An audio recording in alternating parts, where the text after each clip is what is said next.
pledge allegiance to the flag of the United States of America and to the republic for which it stands, one nation, under God, indivisible, with liberty and justice for all.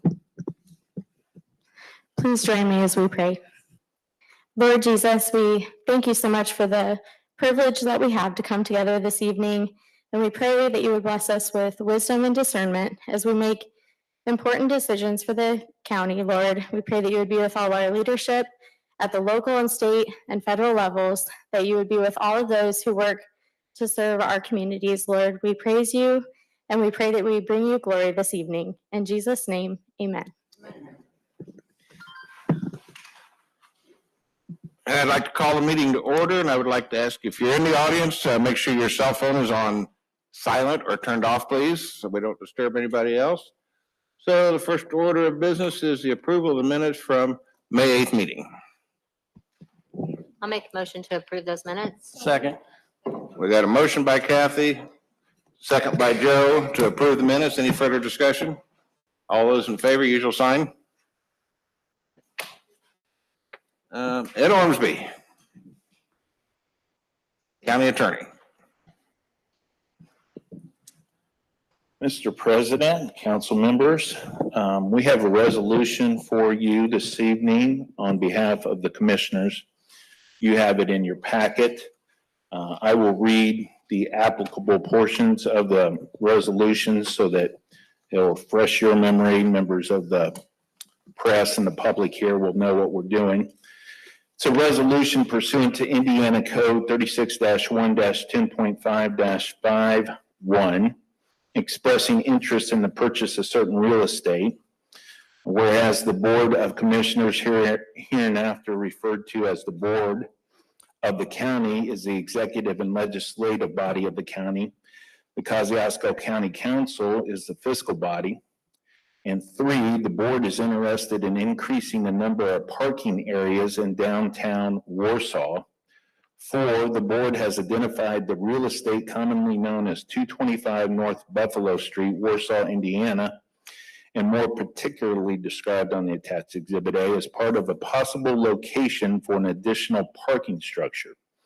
To move forward with the board's interest in increasing the number of parking areas in downtown Warsaw, the board, as the purchasing agent for the county, may seek to acquire the real estate. In order for the board to move forward with the purchase of the real estate under Indiana Code 36-1-10.5-5, it is required by Section 1 of that code that the council pass a resolution to the effect that the council is interested in making a purchase of the real estate. If said resolution is passed by the council, the purchase of the real estate by the board may not be for a price greater than the average of the 2 appraisals received pursuant to Section 3 of the statute. Now, therefore, the following is hereby determined, established, and resolved by the council pursuant to Indiana Code 36-1-10.5-51. The council hereby expresses its interest in purchasing the real estate. This real estate is the Ameriprise building, just north of here. It's behind Reinhold's Furniture, across the street from the Legion, adjacent to our parking lot for the county. This is a area in which we may be looking to build a parking garage on it. And once you guys approve the resolution, if you do so, we will then be able to select 2 appraisers to appraise under the statute and then move forward to see if we can come to an agreement with the seller. If we are not able to come to an agreement with the seller that is for no more than the average of those 2 appraisals, then we will have to proceed under the eminent domain statute. That I would submit the resolution to the council. Thank you. So you've heard the resolution as presented. The commissioners cannot move forward with any of this unless we approve this resolution. Doesn't necessarily mean it'll be bought, but most likely would be. Doesn't necessarily mean there's a parking structure going to go there, but there could be in the future. Right now, it's just an interest in looking into buying the real estate. Do I understand that your proposal is that we're going to make an offer, and if they don't approve it, we'll take it by eminent domain. Is that what your intentions are? That's likely, but the commissioners haven't decided to institute an eminent domain. We go down this procedure first. Thank you. Anybody have any other questions for Ed? Make a motion to approve. We got a motion by Delin to approve the resolution. I'll second. Got a second by Joe. Any further discussion? All those in favor, usual sign. Those opposed? Abstain? And Kim abstains. Thank Thank you. Sheriff Smith or Chief Deputy McCann. Good evening, council. Before you tonight, the first thing is for an additional appropriation. It is to appropriate the funds that we've already received from our 2025-2026 DNR grant. That grant funds miscellaneous expenses and salaries for the boat patrol that we have on the various lakes here in Kosciuszko County. The three funds are for $2,500, for $5,000, and for $7,500. So moved. I'll second that. Got a motion by Kim, second by Kathy to approve. Any further discussion? All those in favor, usual sign. Thank you, sir. Thank you. The second item I have is permission to apply for a grant. It's through the Department of Justice. It is for $250,000. It is a non-matching grant. The name of the grant is Safer Outcomes De-escalation and Crisis Response for Law Enforcement. What it's going to do is, if we were awarded the grant, provide funding to upgrade our training from our hands-on and our 2D training to a virtual reality training that could be used both by our patrol, our jail, reserves, that boat patrol we just talked about, and we also could branch that out within the county. So I would ask permission to go ahead and apply for that and see. This is if a we can- one-time, non-matching, and it's federal grant, Correct. so it would fall under the federal fiscal year of October 1 to September 30th. Yes, it does. But it's a reimbursement grant, correct? It's not just to give you money. It looks like it's is that correct? Reimbursement? My understanding is that, The third page says the grant type says reimbursement. yes, Okay. So you So have we- to spend the we money, would have to make the purchase and then they would refund us. but they would tell you that you're going to get the grant before we would. We wouldn't make the purchase until they award us the Okay, funds. just to Yes. clarify, thank you. Also, I have a quick question. Mhm. Excuse me, will there be any ongoing expenses? Like, is it a program that is computerized and you'll have to have a service and pay for that every year? Or do you know anything about that? Well, like what we use now Uh-huh. is called the FATS machine. That's what they bring in and we use a lot for our firearms training, our taser training, things like that. There's always upgrades that come in the future. So to tell you that there wouldn't be a cost that would have to come later on for us to upgrade the software to do the latest and greatest stuff, I can't tell you that. I can tell you when it comes to us, it will have the most updated version that there is. And then just like with anything else that we have, there is going to be expenses down the road that we're going to have to find a way to fund, which we generally do within our training budget. Yeah, but it won't be like an ongoing monthly expense? or- No, it's a Okay. piece of equipment that we're Yeah. purchasing. Okay, thank you. So you would be able to choose the subscription or not choose the subscription going forward. Is that correct? Like if It's going to be a standalone unit. It's Oh, not going okay. to be like you're talking about our cameras that we need the Correct. cloud service and Right. stuff like that. My understanding, that is not the case. okay, It's a standalone unit that we'd be buying. Is this eventually going to replace your 2D that you're currently using? Well, we hope so. Right now we rent it. We actually bring those services in. It's not something that we own. This is just a grant opportunity for us to actually purchase, have something on site that we can use with all of our employees. We actually contract those services out right now. what did you? Yeah. Joe standing up. Does he want to say something? Sheriff, do you want to say something?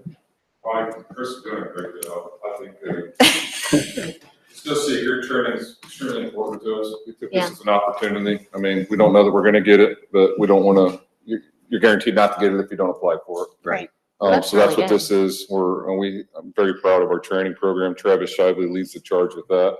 He's always thinking of new and creative ways to train our officers, and like Chris said, our jailers and work release and so on and so forth. So this is just another tool, more innovative and modern, if you will, being the 3D.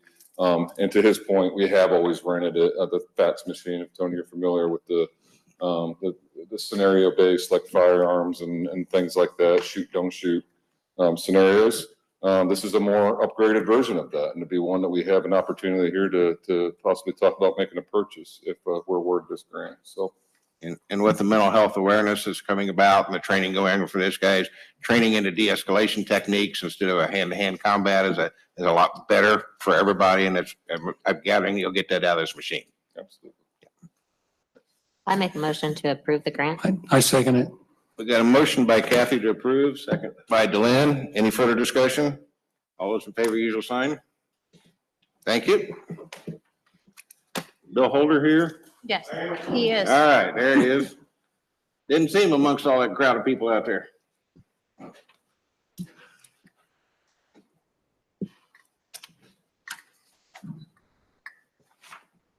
Hello. All right. Right, yeah, I'm really excited. So today I'm here because we have a fund we call Electronic Data Fund. And it's where over the years, we've charged for maps. In the past, we used to kind of sell digital data sometimes. Don't do that too much anymore, but we do still sell quite a few maps. So over the years, that fund has probably generated $35,000 to $40,000. And right now, I believe it has something around, I don't have the numbers in front of me, but about $30,000. Generally, I don't appropriate that money to start. I mean, at budget time, the auditor's office in the past, I think, has recommended maybe I do that, but I haven't. So I'm here today to ask for about $3,920 to buy a large format printer. Our previous one, which was about 7 years old, failed a couple months ago. And I'm just looking at appropriating that money to buy a new large format printer that prints like 36 by whatever, just large prints. Yeah. And- Bring out the large scale maps and so on with. Correct, right. And thank you for saving money. It looks like you have $31,312.49 in your Right. account. Yeah, I So don't thank you pull very out of it much. very often. We just- appreciate that, and Based on that, I make a motion to approve that for Bill. second, A motion by Delenn to approve, second by Kim. Any further discussion? All those in favor, usual sign. Thanks, Bill. Thank you very much. Jack Birch, Public Defender's Office. Thank you.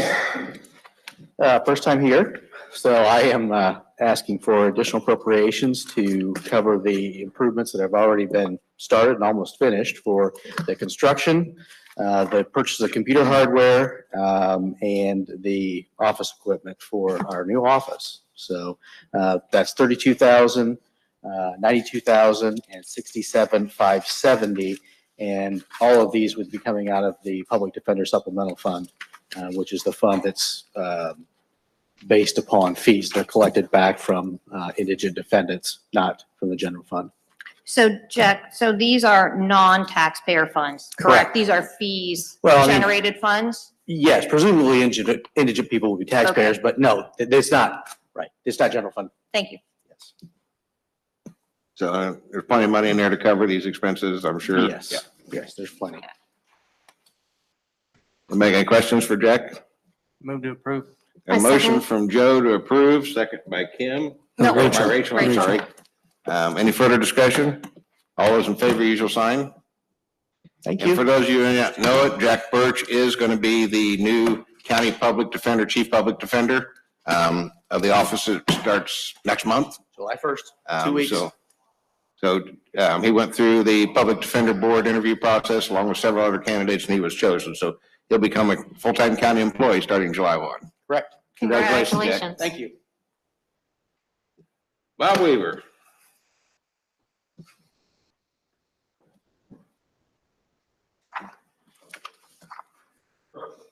Good evening. Good evening. I'm here tonight to ask for three things. Two of them are transfers to cover two individuals through the rest of 2025. And my third request is for a salary ordinance amendment. The three kind of go together as I'm transferring payment of those individuals out of the Health First Indiana Fund. And so I'm asking permission to, in the future, take their wages out of the Health First Indiana Fund.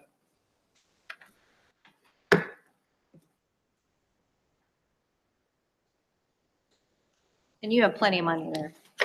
You have Yes. plenty of money there. Yes, Yeah, there's plenty. $91,700 You have plenty of Health money First there. money, yes. Yeah. Yeah. Motion to approve.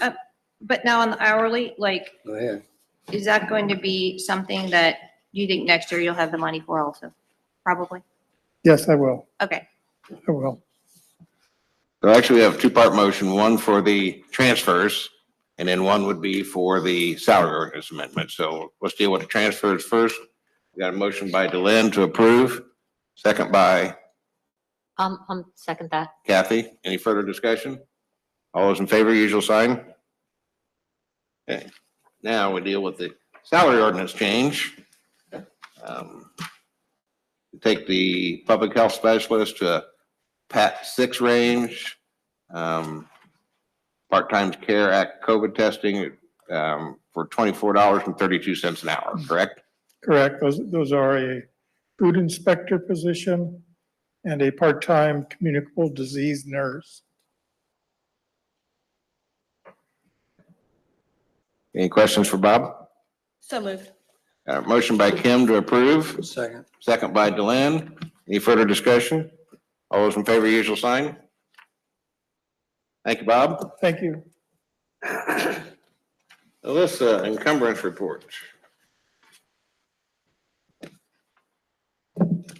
Good evening. From April 1st to 5/31, the amount of encumbrances was $10,754.21. We are required to report that to you. So it's, the number's slowly creeping down. Yes, So it is. hopefully here within the next month, we won't have any more of those, but we will continue to encumber things we find as needed. So. Thank you very much. My second thing is to appoint Ben Rice to the Warsaw Community Library as your council appointment. His term is expiring, he's just being asked to be reappointed to that position. Okay, so we have a request to appoint Ben Rice to the Warsaw Library Board, be the county appointment. So Council appointment. council yes. appointment. One of the council appointments to the library. Because we have two, correct? Yes, ma'am. Okay. Motion to approve. A motion by Delenn to approve the appointment. Second. Second by Dave. Any further discussion? All those in favor, usual sign. Thank you. Thank you, Alyssa. All right. Steve Snyder.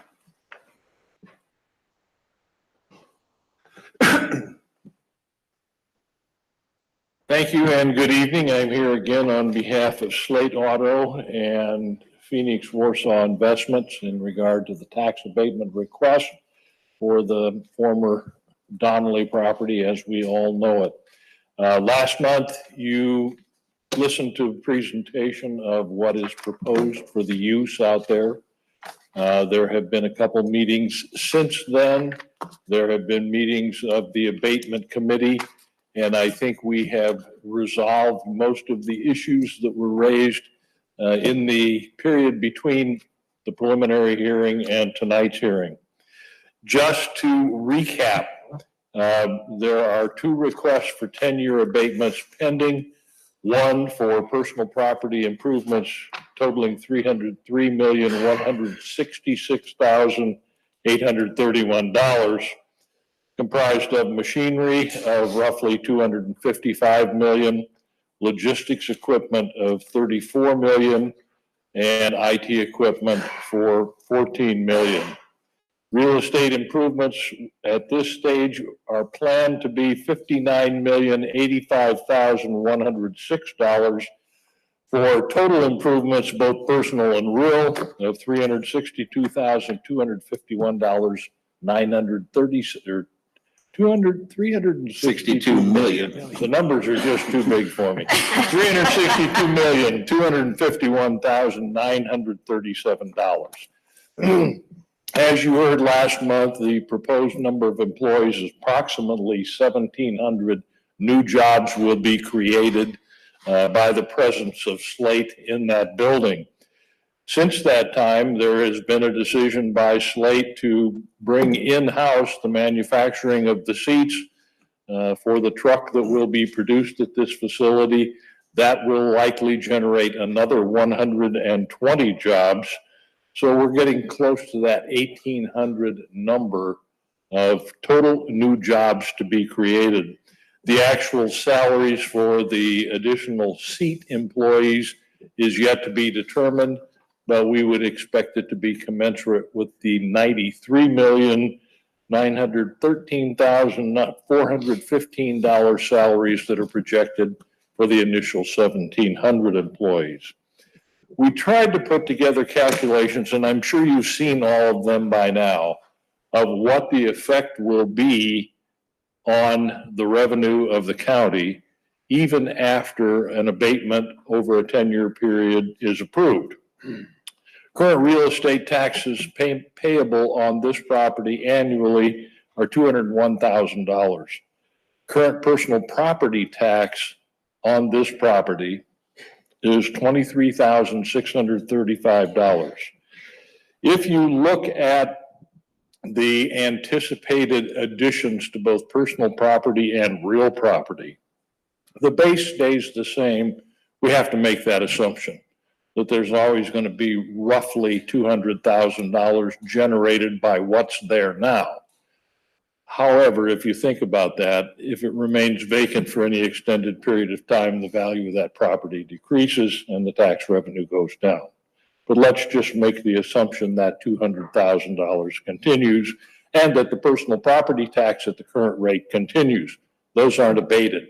What is abated are the additions to both real estate and personal property provided directly by Slate, either directly for manufacturing equipment or on behalf of Phoenix Warsaw, the owner of the property, through the lease. The new tax, well, at the end of abatement, the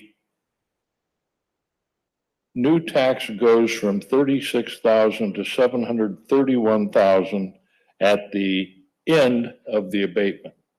And that's a significant number increase for personal property. If the tax rates and assessed values essentially stay the same, plus the additions, the new personal property tax will generate, it goes from $117,968 now to $1,407,825 at the end of the abatement period. And again, that assumes that values as we projected them on the spreadsheets that were given to you remain the same. And that's the only assumption we can make at this point. So if you do a comparison over that 10-year period, from a personal property standpoint, if there are no improvements, the county receives at today's rates $230,635. And on real estate, you would receive over that 10-year period $2,113,620. With the improvements, there's a significant change. The tax revenue, even after abatement for personal property received by the county, would be $7,534,713. And for real estate would be $5,409,039. Those are based on the original abatements, the new abatement schedule, 19080 that you requested. And it's also based upon current values and anticipated additions to both personal property and real property. So what we're requesting now is for you to adopt a confirmatory resolution confirming the declaration of the economic revitalization area for this 189 acres and the building. Approve the 10-year abatement for both real estate and personal property, utilizing your recommended abatement schedule beginning at 100% and decreasing 10% each year over that 10-year period. Thanks, Steve. At this time, I would like to open this up to a public hearing for this abatement and a confirmatory resolution. If there's anyone in the audience who'd like to speak in favor of the abatement, please come up to the microphone, identify yourself and speak. Seeing none, is there anybody who wishes to speak against the abatement? If so, the same thing, come up to the microphone, identify yourself, and seeing none, I will then close the public hearing and we'll move on with the business. As Steve had mentioned, the abatement committee did make a counteroffer with Slate on the abatement schedule, which they accepted. The abatement schedule that the abatement committee took back to them was in line with the Department of Local Government and Finance recommendations on abatements. Slate did accept that, and there was a few other questions they did answer for us that made a difference. By going with the DLGF schedule instead of the original schedule they had, over the period of the next 10 years, we will also gain an additional $1 million in tax revenue that we wouldn't have gained under the other schedule. So it's a win for the county to gain that extra $1 million over the 10 years, and you heard the numbers from Steve. So anybody have any questions for Steve? Or Will, or anybody from Slate while they're here? Okay. So with that, I will entertain a motion to approve the confirmatory resolution portion of this. I'll make a motion to approve the confirmatory resolution and the SB1 personal property and SB1 real estate abatement. And that was our recommendation that came out of our abatement committee. Second. So we got a motion by Delenn, seconded by Kim, to follow the recommendation to come out of the abatement committee to provide Slate with the tax abatement over a 10-year period for real estate and personal property tax, again, in line with DLGF. Any further discussion? Yeah, if I may, I'd like to express some concerns I've had about the whole process. And it'll explain how I'm going to vote, basically. Number one, some of the assumptions they're making, the $7,500 current credit is in the big, beautiful bill, and I think that's going to go away. Another assumption they're making is they're going to be able to sell these things direct, and I can almost bet you that's not going to happen here in Indiana. And if they produce them in Indiana, that's going to be a real problem for them. I hope they're successful. I really do. It's a great idea and a erector set type thing, build it, whatever. But if you look at the number of startup EV companies that have gone bankrupt, and they have been financed very well, and this one is financed very well. They just got, I think they announced they had $700 million investment as of the end of May and so forth. All the others are trying to produce similar things. So if you take your $27,000 car, if they lose the abatement, I don't think they're going to sell a whole lot of these in Arizona and New Mexico and Texas without air conditioning. You start adding all the little things on and you're going to be well over $30,000, which makes it very competitive to the Ford Maverick and everything else. Like I said, I would love to see an abatement type that would reward them if they're still in business in 5 years. And like I said, I hope they are successful in the whole thing. But the track record of these EV companies is not very good. And under the past administration, yeah, they loved them, so forth. I think they're going to have a great, it's a niche market. I think they're going to have a great sales in the East Coast, West Coast, and Bloomington, Indiana. I just am not convinced they're going to be around in 5 or 6 years. And I would like to get some tax money up front and reward them on the second half. They aren't coming here, they didn't choose this location because of our tax abatement. It's the amount of money the state put into it, which is very difficult to ascertain. I tried several times. I called them today. They did not return my call. I asked my state rep. He knows what it is, but because of all the non-disclosure agreements, he can't tell me. And that creates a lot of anxiety among a lot of people, not only me, but other people. I have no problem on the total money that we're going to abate of giving them that. It's just I have to give it to them in the last 5 years instead of the first 5 years. I went ahead, I'm kind of a math nerd, and I took their figures on the assessed value, and on their 59 million real estate, they are not going to have to pay $4.5 million over the 10-year period. On their $303 personal property, they're not going to have to pay just a hair over 25 million. So basically, we are losing out on $30 million of potential revenue. Now, do they deserve an abatement? Absolutely, yes. Are they well funded? Yes. I'm not sure if Mr. Bezos is behind it, the richest guy in America, why he needs us to give that kind of money. So another factor, you talk to your, I don't think the grid, I don't think the country's going towards electricity as much as what they are right now. I remember back in the late 1980s when we were going to solve the environmental problem and we were going to go with propane, $10,000 tax credit. My brother, all of his friends went out and bought brand new Suburbans. 2 years later, they switched them back to gas because they couldn't find any place to do it.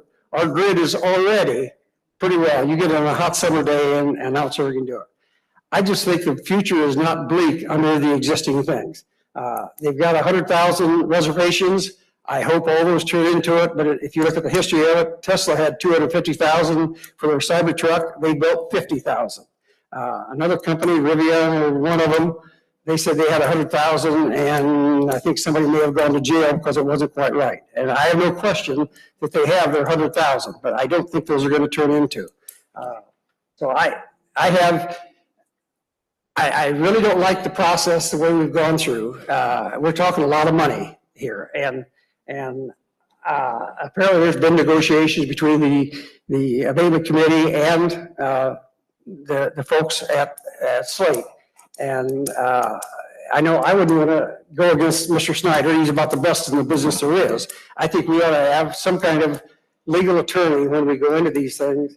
And with that, my rant is over and I will be voting no on it. Just so you know, Dave, our county attorney was in on the last meeting. There was an executive session for the abatement committee. It included our county attorney and Mr. Snyder. And that's how the negotiations took place in that room that day.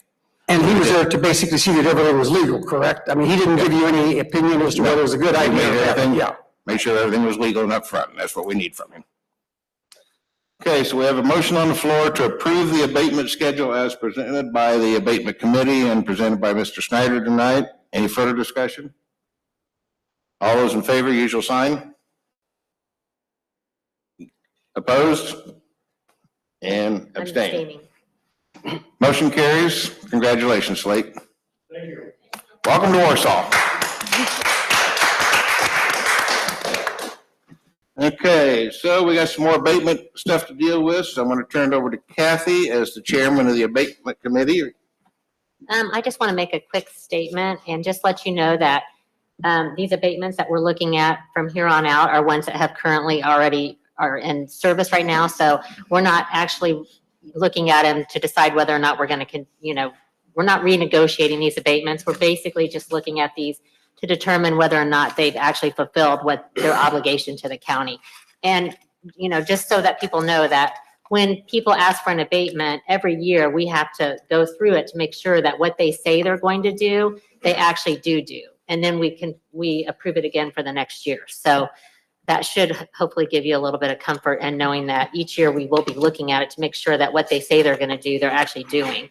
And then as a council, we can, continue it on for the next year. So anyways. So a 10-year abatement does not necessarily mean it's going to be a full 10 years. If they don't comply with the CF1 form, say what they're going to do, then we as a council can remove their abatement. And so this first one, they have moved out of the county, and so we are removing that abatement. So the first one, IGBD biogas, is no longer qualified for an abatement. So Does that mean we need to vote now? No, not on that one. We got, And then I'm done with my. Louis Dreyfus. so we got Louis Dreyfus, on their abatements with the CF1 for real property and CF1 for personal property, of which the abatement committee again has looked at the CF1 forms and determined that they're to be in compliance with the current abatement schedule that they're under. And Kathy, they are totally in compliance is Yes. what I'm reading. Is Yes, that sir. correct? Okay. All the remainder All of them the- are in totally in Gotcha. compliance. So with that, I will look for a motion, one way or the other, on the Louis Dreyfus real property and personal property. Motion to approve. Motion by Delin to approve. Have a second? Second. Second by Kim. Any further discussion? All those in favor, usual sign. Those opposed? Thank you. I'm abstaining. And Kathy's abstaining. Next, we got IDNA. Their CF1 form shows that they're in complete compliance too with what they've filed with their SB1, correct? Yes, they're in compliance. I'll make a motion to approve that one. Okay, so we I'll got a second. motion to approve it by Kathy, second by Rachel. Any further discussion? All those in favor, usual sign. Okay, thank you. Eric Lane. Oh, I thought it was Mickey. Mickey's not gonna speak. Oh, okay. He came to me before the meeting, so scratch it. Good evening, council. Thanks for having me in. How are you guys? Welcome. I'm going to give you a little breather from voting or anything like that and just give you a little update. How's that? Wanted to give you guys an update on, I know some of you have been down, but to the gathering place that you guys helped us secure the property early last year. And just give you a little update on what's going on and how the building's being used.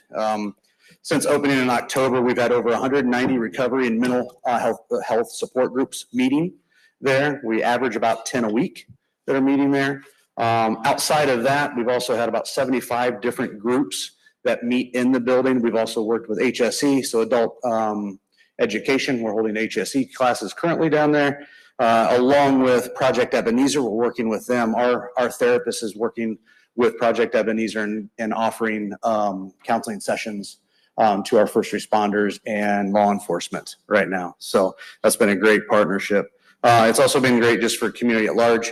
I mean, you just go down there at any point in time, main level, lower level is being used. So it's been great to have a space that everybody, melting pot of everybody to be able to come with stigmas being dropped. And so thank you guys for allowing that to happen in the community.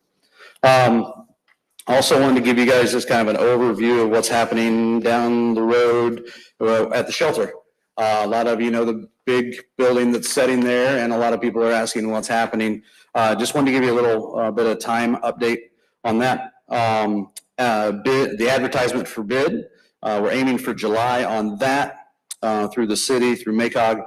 And then hopefully the schedule right now is by the end of August, we'll be opening bids and awarding. So that project is moving forward.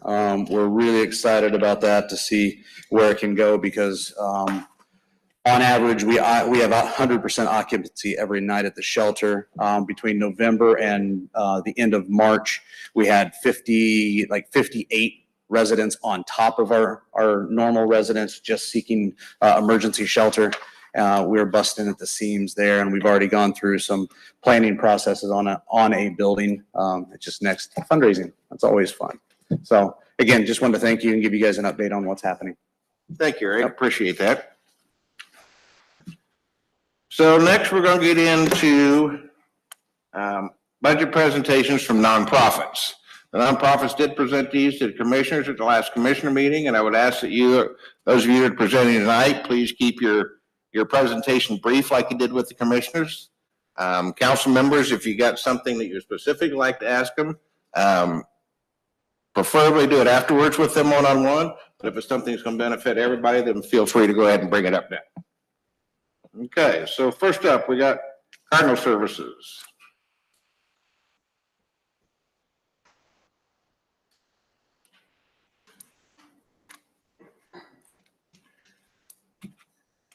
Hi there. Good evening. I'm Marcy Art, the Executive Director with Cardinal Services. Just a quick preview of Cardinal. The purpose of Cardinal is to lead the way to 100% equity, inclusion, and access for people with disabilities, families, and communities. Cardinal supports approximately 6,500 people throughout all of our counties of operation, with 60% of those individuals receiving services in Kosciuszko County. Cardinal is requesting a total appropriation of $111,373 to support the daily operations of Head Start, Healthy Families, and CABS. Head Start, Early Head Start prepares economically disadvantaged children from birth to age 5 for success in school. This past school year, 144 children received services with a wait list of 56 more children eligible for the program. To qualify, families can't exceed 100% of the poverty level guidelines, which is $32,150 a year for a family of 4, although 10% of families can be over income if they have an educational disability or other high-risk challenge. Educational delays, mental health concerns, and behavioral challenges continue to be high. Of the 102 Head Start preschool students this school year, 47 had an educational disability diagnosis and received special education services, and another 8 received mental health services. Healthy Families is a need-based, income-based child prevention program. Families are eligible, cannot exceed 250% of the federal poverty guidelines. This is a program that is evidence-based and tailored to support the families with varying amounts of stress and challenges in their lives. Healthy Families staff provide tailored services to address the family's needs and help with parenting and child development, and then also social and emotional competence of the child. And then lastly, CABS. The county holds the NDOT grant for CABS and has an agreement with Cardinal Services since 1981 to manage it. Funding for CABS is comprised of federal, which is 50% of the budget, state 25%, and local match is 25%. Local match is required to pull down the federal portion, and the county allocation counts towards that local match, and this is a cost reimbursement program. In 2024, CABS provided 40,101 rides, all of which originated in Kosciuszko County. So thank you for your consideration for our request to these vital services. And those of you that may not know, Marcy's a new executive director out there, replaced Vicky when Vicky got promoted within Easter Seals. Yes. So anybody got any questions for Marcy? Thank you very much. Thank you. Leslie Friedel, Stillwater Hospice. Hi, Leslie. Good evening. Good evening, council. My name is Leslie Friedel. I'm the CEO at Stillwater Hospice. Prior to this meeting, you received our 2025 Q1 report as well, but I'm going to focus tonight on our request for operational support for 2026. Looking back in 2024, we served a total of 126 Kosciuszko County residents on our hospice services that totaled nearly 11,000 days of patient care for their patients and their families. We were also able to provide respite care to 36 residents at our hospice home location in Fort Wayne, which is a significant increase over in serving those patients there with a resource that wasn't there before. If you're unfamiliar with respite care, it allows the patient to receive 24-hour hospice care while family members are able to rest and recover while they're dealing with the difficult duty of caregiving. On average, the medical transportation cost for the patient to receive respite stay at hospice home is about $500.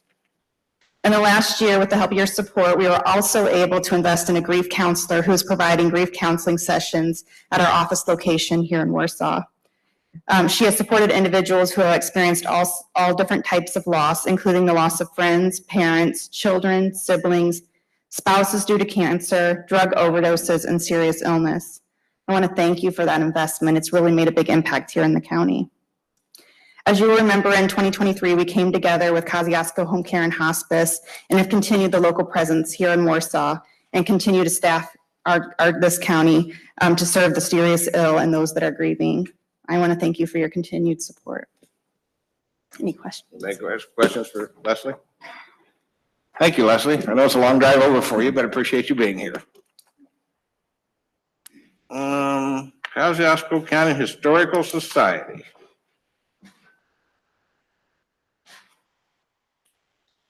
Well, I'm looking at my agenda and you don't look like Teresa. As I say, yeah, you are I not. apologize for the disappointment. That's okay. Okay, I'm sure you've all had a chance to look at your packets. Historical Society is requesting this year funding in the amount of $24,000, which is essentially the same level as we've received over the last 2 to 3 years. I think last year we got like 23,700 and some change. So the level has not changed. Those funds are very critical to us. That pays the major portion of our annual payroll, which is right at $30,000. The other 80% of our annual operational funding comes from either grants, memberships, or gifts. So we're always out there working hard to try to keep things afloat and doing what we can to be as self-sufficient as possible. Probably the biggest change we've had over the past year, at the end of 2024, I stepped down as co-director. We hired a new full-time director, Teresa Jones, who is with me here this evening. She is doing a fantastic job for us. One of her priorities that she has set is seeking additional funding through grants that we may have overlooked or passed over in the past. She recently was able to acquire a grant for us in the amount of $5,000 from the Indiana Historical Society for the preservation of a number of historic plat books we had that were in danger of becoming degraded to the point that we were not going to be able to save them. Those will now be able to be reprinted, rebound. So always looking for ways to continue to preserve our county's history, make it available for future generations. This past year, we did extensive painting restoration work on the historic John Pound store in Oswego. That was all done through grants. I've been working extensively with the Trailhead Committee, who's working to try to establish the trailhead at the historic Chenworth Bridge. Our hope is that at some point in the foreseeable future that they'll be able to get funding under their feet, that we'll be able to at that point transition that property over to the county, kind of lighten our financial burden a little bit. But working hard to be responsible stewards of the resources that have been entrusted to us, and we are deeply appreciative for your continuing support. Anyone have any questions?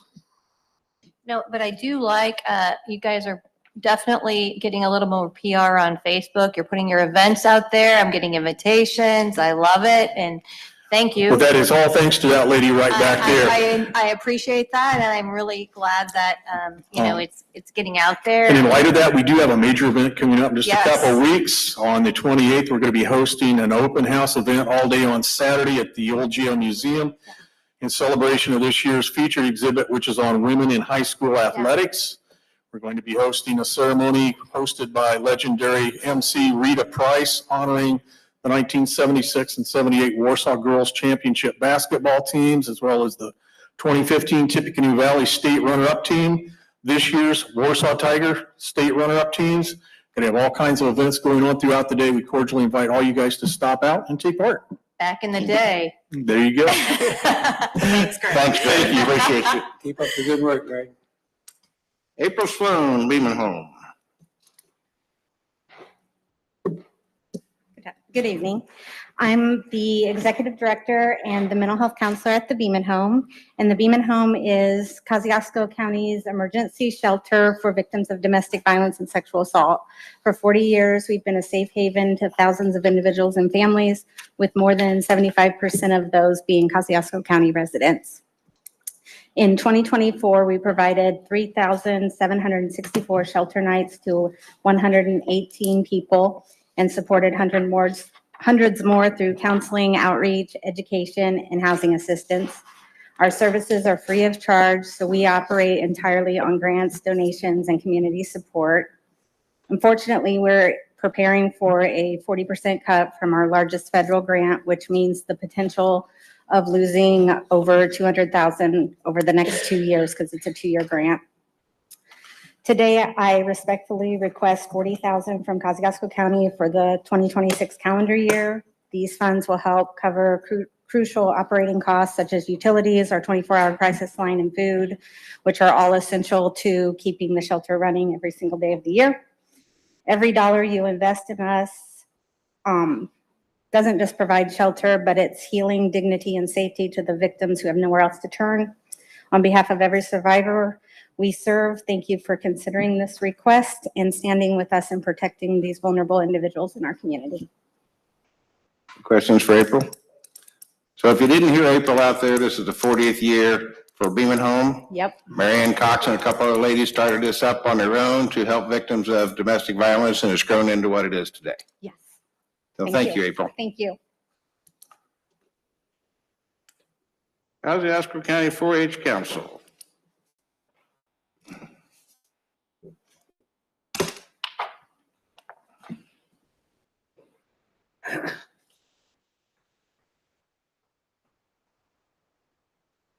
Good evening. My name's Shannon Shepherd. I'm the co-county executive or extension. Co-county, what is it? Executive? CED. Yes, co-CED is what we are. Co-CED. I'm the co-CED, also the co-interim 4-H educator right now, as we do not have a 4-H educator right now, as well as the health and human science educator. So we're wearing 3 different hats, Emily and myself. With me tonight is Hayden. He's one of our junior leaders, and he's going to talk to you about what 4-H means to him. And then I have Shannon Messmore, who is with our 4-H council, that's also going to speak for us.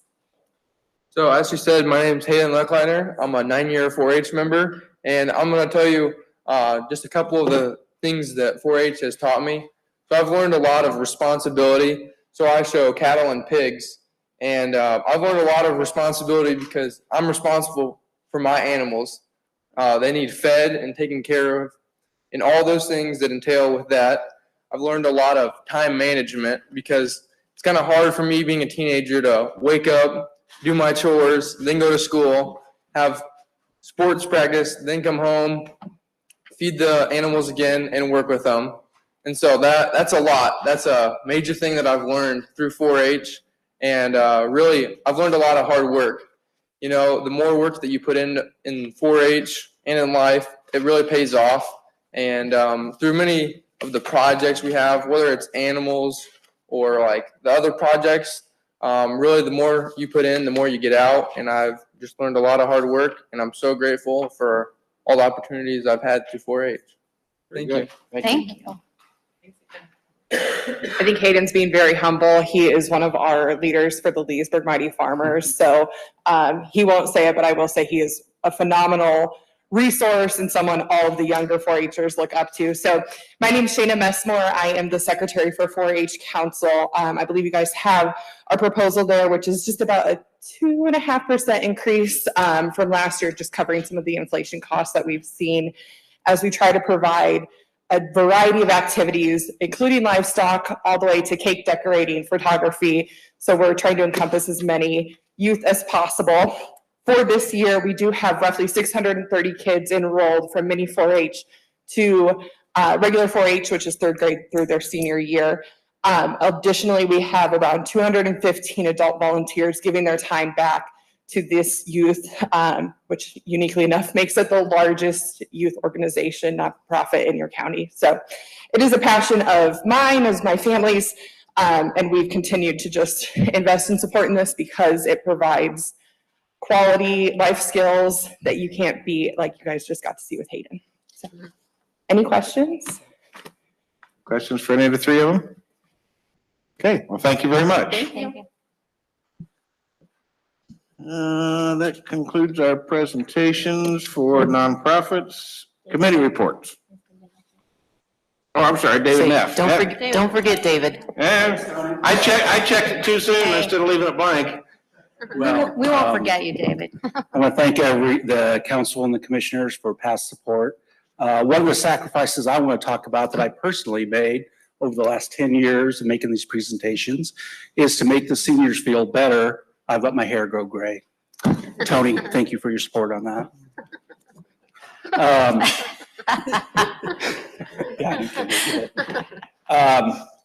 Anyhow, it's great to have 4-H go in front of me because youth is just so important, but I want to stress the importance of our seniors. In this county, and I've said it every time, and I'll say it again and again and again, there's as many people over 60 as there are school age. Your support of home delivered meals and transportation, the two programs that the county supports, is crucial. Home delivered meals goes out to nearly 100 all over the county, homebound senior citizens. And it is not only the nutritious meal, it's a wellness check. And we always talk about some people that we've helped out with the wellness check. They're either, unfortunately, we found some really difficult situations, but we found some that just need someone to talk to. And it's so crucial. We have 9 routes. They're made in 2 locations, Harvest Coffee in Milford, and we serve Milford, Syracuse, Webster, Pierceton. We serve the whole county. And then the other meals are made at Lutheran Hospital. The other program I'll quickly talk about is our transportation services. We partner with Marcy and Kristen at Cabs, and we go out and do about 12,000 rides a year. We have a 6-vehicle fleet, 3 vans, 3 buses, all ADA certified. So we have the lifts and the ramps to take care of the seniors. Our partnership with Cabs is that they do the maintenance for our buses to help with their local match. And I'm talking to Kristen, and my transportation supervisor is Kristen from Cabs, about scheduling. So we collaborate very nearly every day. A quick example is the apartment complex north of our place that the water went out. We had about a dozen seniors in pretty bad conditions that need to go out to a hotel. We collaborated with Cabs and we got them all taken care of. So that's kind of what we do in a nutshell. And I thank you for your past and present support. Any questions I could help you with? Thank you, David. Appreciate you being here tonight. Okay, glad you Thanks for all remembered me. you do. Thanks. So now we're on to committee reports. Anybody have committee reports? Nothing? The only thing I'd like to say, I'd just like to thank the Sheriff's Department because they allowed JCAP to come and help us set up for the dinner on Blanc event that we're having outside the courthouse. And I just really appreciated them allowing them to do that, the Sheriff's Department allowing them to do that. It was just great to have their participation. No other committee reports? Okay, then we're on to the next item of business. So the next item of business is the additional appropriation probation salary ordinance amendments. This was approved by the council last month's meeting, pending approval by Reedy Financial Group, who is our financial advisors. And within the last few days, we did receive correspondence from them. Kathy is on the wage committee, Kim's on the wage committee. I'm going to ask Kathy to read the statement from Reedy. Okay, bear with me here because it's a little lengthy, but it says, "Dear members of the Wage Committee, Reedy Financial Group has reviewed high-level information provided by the county regarding the probation department's request for wage increases. According to the proposal, which reflects Popeye wage recommendations, the suggested increase ranges from approximately 16% to 22%, depending upon years of service. In any year, this would represent a significant budgetary impact, and it is especially important to consider the implications as we approach fiscal year 2026. RFG recommends a cautious and sustainable approach to this request, considering the following factors. Number 1, Senate Bill 1, signed into law on April 15, 2025, introduces substantial changes that are expected to reduce property tax revenues. Increased deductions on homestead and 2% property classifications as the bill phases in, an introduction of a 10% homestead property tax credit. Number 2, the potential for additional legislative changes in the coming years remains uncertain. 3, probation user fees may not always be able to sustain a balance that would support the wage increases, shifting full financial responsibility for funding to the county.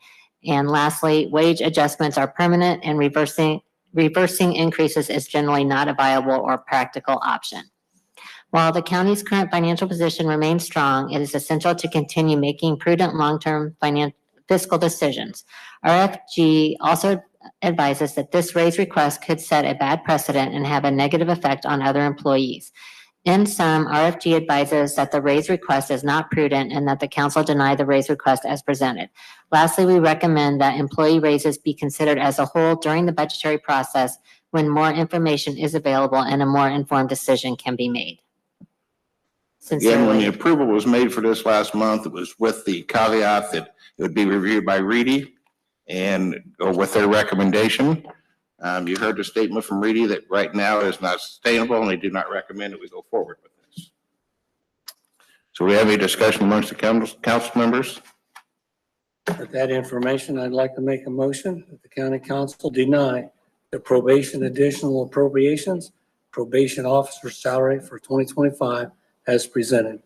Second. So we have a motion by Delin to deny the additional appropriation and the salary ordinance amendment. Is that correct? For this salary increase. We have a second by Joe. Any further discussion? Okay.